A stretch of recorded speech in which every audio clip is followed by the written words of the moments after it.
Good morning and welcome into the Lifeline Morning Show. I'm Steven. Thanks so much for hanging out with me. You know, I love getting your day started off on the right foot. And to help with that, I use an inspiring quote. Today's is so good. Oh, it hits home for me. So Pindar said this: "Every gift which is given, even though it be small, is in reality great if given with affection." That's right. It could be the smallest, most minute little thing, but you know that it matters to the person you're giving it to. And you're doing it with love. Let me give you an example. So my little girl and I, we were at the Caring Heart thrift store in Arab last week, actually. And Grace was playing with Hannah, that they love to hang out. We go on Wednesdays. But Grace had this big, it looked like a throw blanket, but it wasn't any ordinary throw blanket. I knew exactly what it was as soon as I felt it. You see, it was made out of plastic bags. I don't know if you've ever heard of this before, but it's called plarn. It's like plastic yarn. And I talked with David, Felicia's husband, there at the store, and I showed it to him, and he had no idea it was made out of plastic bags. But it's really a beautiful thing that can be made out of something so common, right?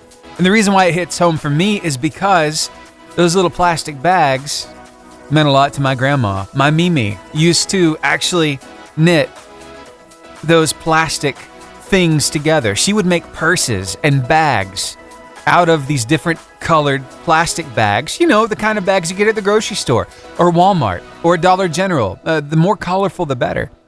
Basically, she'd take that bag and fold it in such a way, then she'd cut it and it'd make this really super long strip of plastic. And she would use that to knit these things together. And she made quite a few of them.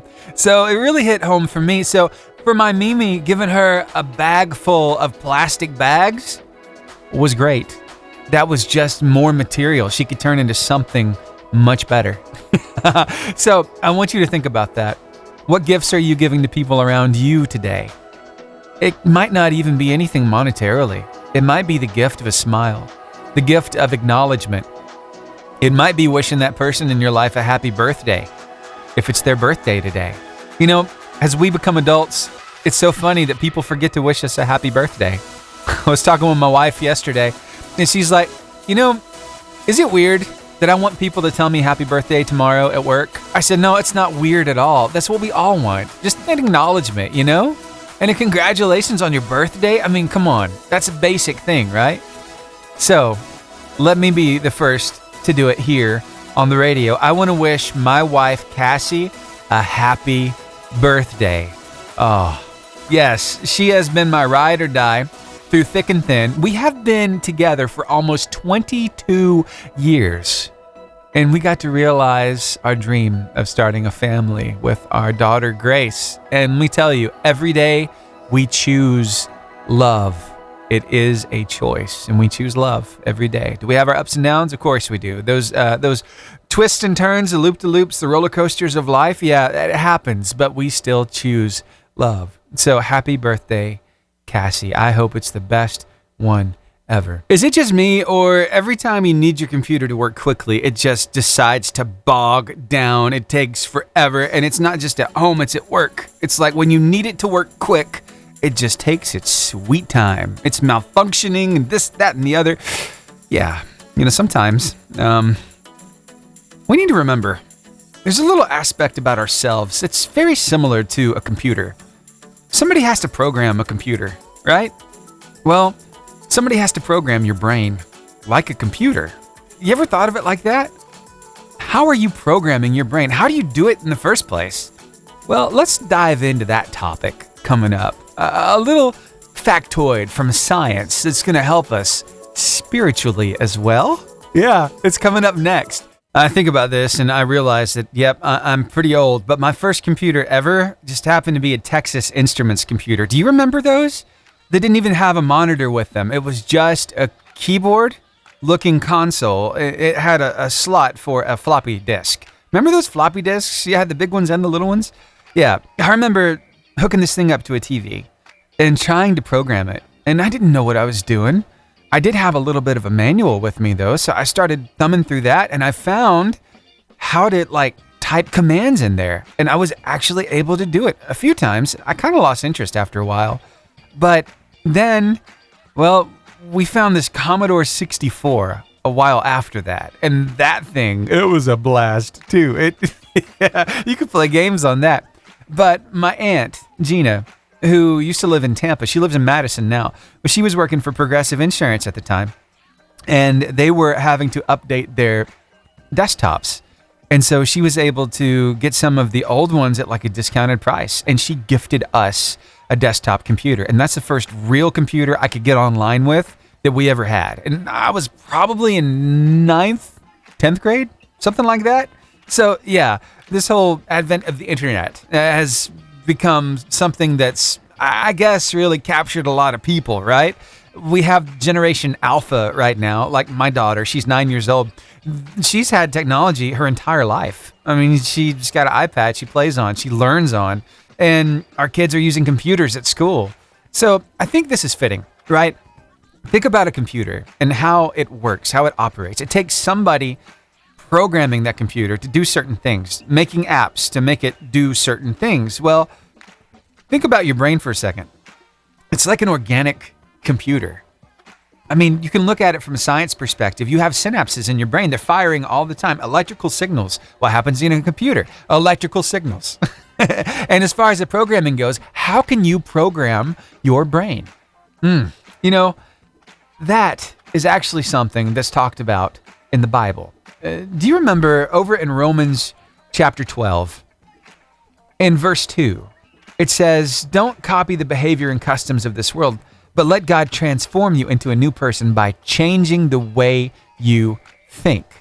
Then you'll learn to know God's will for you, which is good and pleasing and perfect." So that's the New Living Translation of the Bible, right? So let's take it to the King James, the old standard, okay? King James Version of the Bible, Romans 12, verse 2. Let's see how it reads. It says, "And be not conformed to this world, but be ye transformed by the renewing of your mind, that you may approve what is that good and acceptable and perfect will of God." I know some of you just said it with me because you memorized it, right? It's a great one to memorize. But it talks about how we program our brains, how we have to renew our minds. We have to let God do that. And another way, of course, is by reading what God says about us. Reading our Bible helps us to program our brains.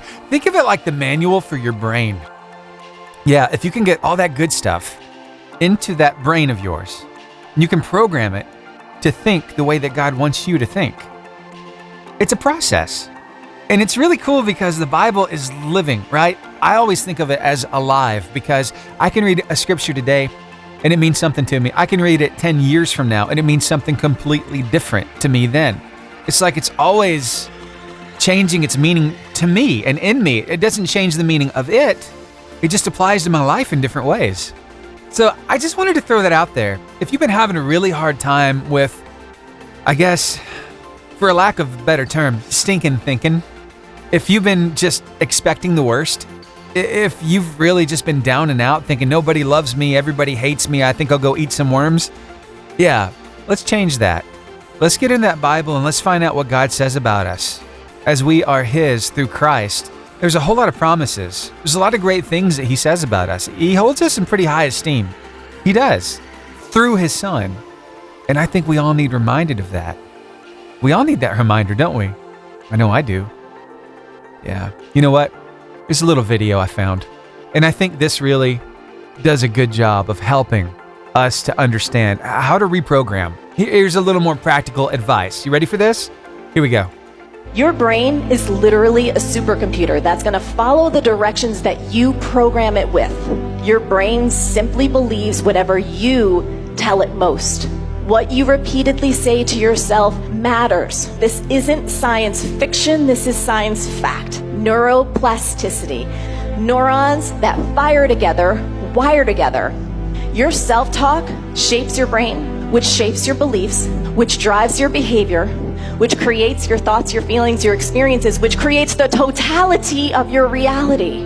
The brain believes whatever you tell it most. And whatever you tell it most about you and your experience of time, it is going to create. It has no choice. But guess who does? You do. And you can start to reprogram your brain right now. Yeah, I love it. You know what? I did this morning. I looked at myself in the mirror. I smiled at myself. I rarely do that. And I told myself, Stephen, you're going to be okay.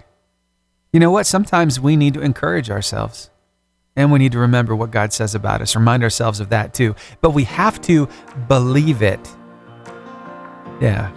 Here's John Reddick with that song. It's called I Believe It, right here on the Lifeline Morning Show. Thanks for hanging out with me. I love doing life with you. It's not just a story.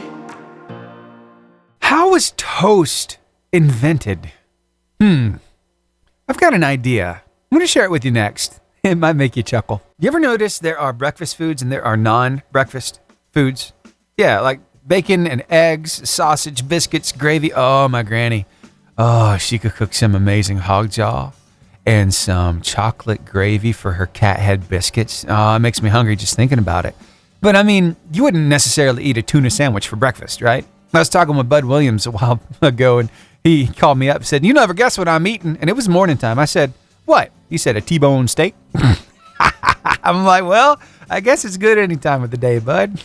But hey, I wonder how toast was invented. Because, I mean, it was already bread ahead of time. But who decided to make it toast? I found a little scenario. I want to kind of read it for you. This might be how it played out. Here we go. What you doing, Bob? Cooking some bread for breakfast. Baking? So early? No, it's baked. I'm cooking it again. But why? It's too soft. I want it kind of crunchy stale, a little burnt. You okay, Bob? I'm going to smear it with stuff. And yeah, you get the right stuff smeared on that. Oh, it's so good. Are you a grape jelly or a strawberry jelly kind of person? It's good, isn't it? And there is how toast was invented. Thanks for hanging out with me. Good job, Bob. Now, let's get into your word of life, shall we? I've got James chapter 1, verses 22 through 24 today as your word of life. And here it is. But don't just listen to God's word. You must do what it says. Otherwise, you're only fooling yourselves. For if you listen to the word and don't obey, it's like glancing at your face in a mirror. You see yourself, walk away, and forget what you look like. Wow. It's a good one, isn't it? Hey, why don't you share that word of life with somebody and tell them what it means to you? It's a great way of sharing your faith. And we'd love if you would do that, but we've got it in photo and video form across Facebook, Instagram, YouTube, X, and TikTok. And it's always at the top of our website, 885jfm.com. Well, I said it once and I'll say it again because now I know my wife is listening to the radio. Happy birthday, Cassie. It's amazing. We have been together for almost 22 years. And you have been my ride or die through thick and thin, and every day we choose love. Thank you so much for doing life with me. And I'm so happy we got to realize our dream of starting a family, and we have our daughter Grace, and I'm telling you, life is good. So happy birthday, babe. I hope you have the best one so far today. All right? Now, go kill it at school today. I know you're going to teach those kids like they've never been taught before. All right. Thanks, everybody, for hanging out with me. And I wanted to shout some people out right quick here on the stream. I see you, Joel Modis, hanging out with us down in Palm Coast, Florida. Thank you so much. Plus, we got some listeners over in Georgia, near Columbus, Georgia, actually. Thank you for tuning in.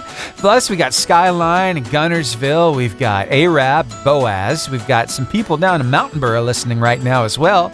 And we can't forget our friends all the way over in Helsinki, Finland. Y'all have been so faithful to listen. Thank you so much for being a part of our morning every morning. All right, and whether you're listening to us on the stream, the radio, or the podcast over on Spotify, just want to make sure you understand that we're thankful for you.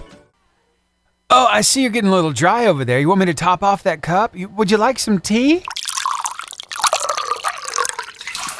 Oh, sorry, I seem to have spilled some. Yep, spilling the tea. That's exactly what these moms do over on TikTok. They talk about all of the things about parenting, about relationships, and they really tell you what's going on, what you can expect in motherhood.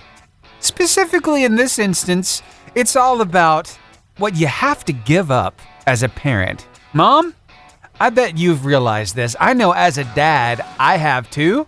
But here, I want you to hear from the mom as she spills the tea. I knew when I had kids I'd be giving up some things on a regular basis, like going out all the time or relaxing, but I didn't know I'd be giving up singing my favorite songs and dancing, as my toddler won't let me. No, mama, no. forget about it. You can't sing or dance anymore. No, because they don't know your music. They don't want to dance to your music. They want you to sing and dance to their music and their music alone. At least that's during the toddler stage. A little later on, it gets a little easier, Mom and Dad. Yep, you can start singing some of your stuff. You can start dancing along, and they will actually get into it. Yeah, my little girl, she's got a very eclectic musical taste. Let's just say that, okay? Anyway, I just wanted to throw that out there. You know, I've got a niece, and I got to see her recently. She actually stayed over at our house. We kept her for a little while, and whenever she would be like watching a video on her iPad, it was one of those nursery rhymes. I'd hear it and I'd try to sing along with it. She'd look at me and tell me to stop. I mean, no lie. She'd look at me, put her hand up, and tell me to stop. I'm like, okay, all right, I'll stop singing. But that's one of my favorite nursery rhymes. Sometimes they can be difficult, but that's okay. You love them anyway. And yeah, you might have to give up singing and dancing for a little while, but you'll be able to do it again. I promise. Thanks for hanging out with me here on the Lifeline Morning Show. Hey, that parenting thing, it's worth it.